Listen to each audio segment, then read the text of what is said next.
My name is Cody McTier, and I'm going to be doing an informative speech over the assembly, decaling, and preparation of a UGA football helmet. And I was an equipment manager from 2015 to 2018 before I just graduated. And one of our jobs was to prepare practice helmets and game helmets for all the football players. And it took a lot longer than most people think. And we had about 10 football helmets per section that we personally had to take care of ourselves. And so we had two different types. One for practice, because we couldn't use their practice helmets in the games because they would ruin it by hitting each other, scratches, marks, and tearing up the face mask. And it wouldn't look pretty at all for all y'all to see on TV if you are a Georgia fan and you like to watch them. So we would have a separate helmet that was the exact same style, face mask and everything, just with the decals. So it would be a lot prettier, and they only used them for games. And so we're going to start off by showing you the helmet that we use, the fully made helmet.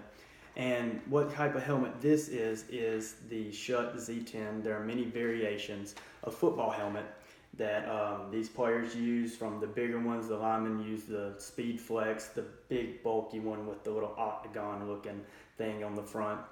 And this helmet is mostly used by wide receivers and DBs because of its lightweight shell and aerodynamic shape that allow for a lot of breathing and air to actually, it's more complicated than I even thought. Air passes through the helmet and goes all through these holes, allowing for more speed. It's a very small amount, but it makes sense whenever you're competing at such a high level as these athletes are. And so the first thing that we would do whenever a new athlete would come in, a freshman, we would size them for helmets, and we would ask them what type of helmet they used in high school, and they would give us that helmet type. We would go get a helmet ranging from different sizes, from medium, large to XL, and then we would put it on their head. We would ask them if it feels tight, loose. We'd add air, decrease air, and ask them to move around their head like this. And if we saw any sort of helmet shake, then we knew it was too big. We needed to add air, or we needed to go up a size. And so we would go up a size and add up the amount of air until they said that it was tight. We didn't see any more shake, so we knew that was the right size. And then we would proceed to ask them what type of face mask they want. So there are a lot of different types of variations of face masks too. As you can see with this one has 3 bars and then 2 side bars, and then all kinds of other bars up top, but those aren't really relevant.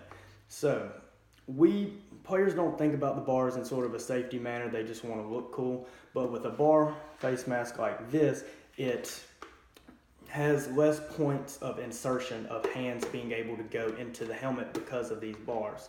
And so it causes less visibility, yes, but it's more safe to use these whenever people are just grabbing for whatever they want to, trying to pull you down or tackle you or whatever. But we do have visors, like I have on this helmet, that if they don't have as many bars, like say these bars aren't here and it's just wide open, we will put the visor on there so that people can't just bust their hand through there and go for eyes and easily grab a face mask.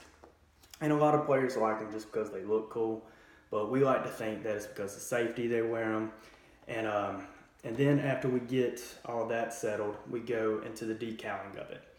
So just imagine this whole helmet is bare, there's nothing on it. We'll get a rag and some D-glue, which helps get all these marks. There might not be too many on here, but they're usually like black marks, like that one right there. We would wipe it down completely till it's nothing but red and shiny. Let it sit and dry for a little bit. And then we go get all the decals and lay them out on the floor so that we're ready to put them on there. And the decals that we get are the front bumper, the back bumper, and then the stripe, American flag, numbers, and then the SEC sticker, and then of course the famous G decals. So as you notice with this Schutt helmet, we don't have a back one on there. And that is because UGA is actually sponsored by this Schutt company, so we like to show everybody that Georgia wears Schutt. But Georgia players are allowed to wear other helmets, but we just cover up the company name so that Schutt doesn't get angry with us and want to produce some sort of lawsuit against us. And then we proceed with putting the bumper stickers on first, the dogs, and then we'll usually have, if it's a different helmet, a Georgia one that goes on the back. And then we get the stripe, put it all the way down, lay it down perfectly on the middle. We cut out these little air holes that are right here. I don't have them cut out because it's a replica helmet, so that we can easily pump air through there. And then we will get the American flag sticker, put them on a certain spot of the helmet. Depends on the helmet where we actually put it, but we like to line it up with this little back hole right here.